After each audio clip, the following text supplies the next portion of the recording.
કમોસમી વરસાદ અને મિની વાવાઝોડાએ ગીર સોમનાથ જિલ્લામાં કેસર કેરીના પાકને મોટું નુકસાન પહોંચાડ્યું છે। કેસર કેરીના ગઢગડાતા તાલાલા પંથકમાં આંબાના બગીચાઓને ભારે નુકસાન પહોંચ્યું।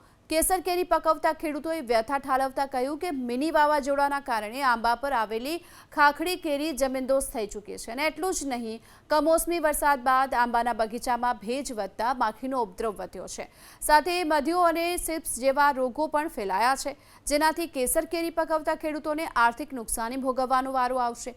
બીજી તરફ બાગાયત વિભાગે પણ રોગ નિયંત્રણ માટે સમયસર દવાનો છંટકાવ કરવા, કેરીને સુરક્ષિત રાખવા, ફળ પર બેગ ચડાવવાની પણ સલાહ આપી છે, તો ખેડૂતો પણ સરકાર તરફથી સહાય અને રાહતની અપેક્ષાઓ રાખી રહ્યા છે।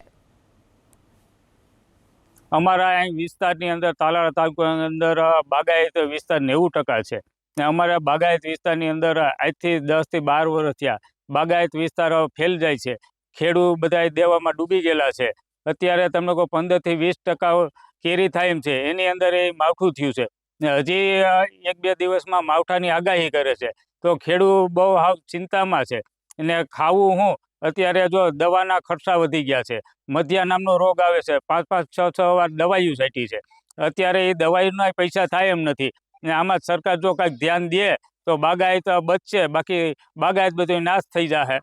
આ વખતે અમારે વર્ષો વર્ષ મધ્યા નામનો એક રોગ છે, મધ્યા નામનો રોગ જાતો જ નથી, દવા ગમે એટલી વાર છાંટો પણ મધ્યો તો પુષ્કળ રહે જ છે। આ વખતે કેરીની મુશ્કેલી બહુ મોટી છે, બગીચા દિવસે દિવસે કપાતા જાય છે અને સરકાર જો પર્યાવરણને માટે કરોડોના લાખો રૂપિયાનો ખર્ચો કરે છે, તો આ એક પર્યાવરણનો વિભાગ છે અને આને જો પર્યાવરણના ખેડૂતને એકરની હિસાબે સહાય આપે તો ખેડૂત આંબા ના કાપે ને જો પર્યાવરણનો નાશ થઈ જાય તો આ સૃષ્ટિનો નાશ થાય।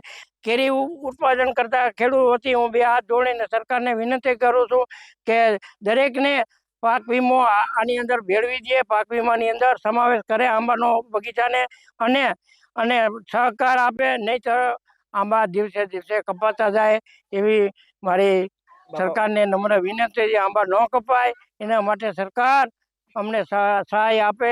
ખાસ કરીને જે આંબા કાળા થયા છે, તો એ કાળા થવા માટેનું મુખ્ય કારણ છે કે મધ્યા દ્વારા જે હનીડ્યુ સિક્રેશન કરવામાં આવે છે એના ઉપર એક કેપ્નોડિયમ નામની ફૂગ લાગે અને એ ફૂગ ઝાકળના સંપર્કમાં આવે એટલે એ સીધું કાળાશ દેખાય છે, પણ આ કાળાશ છે ધીમે ધીમે તડકો પડશે એટલે પોપડી પડીને ખરી જશે। એના માટે કોઈ ચિંતા કરવાની જરૂર નથી કે એના માટે કોઈ વધારે ખર્ચા કરીને દવાઓનો છંટકાવ કરવાની જરૂર નથી, પરંતુ જ્યારે ફળ ઉતારીએ ત્યારે આપણે એને સાફ કરી અને પછી માર્કેટમાં મૂકવું હિતાવહ રહેશે।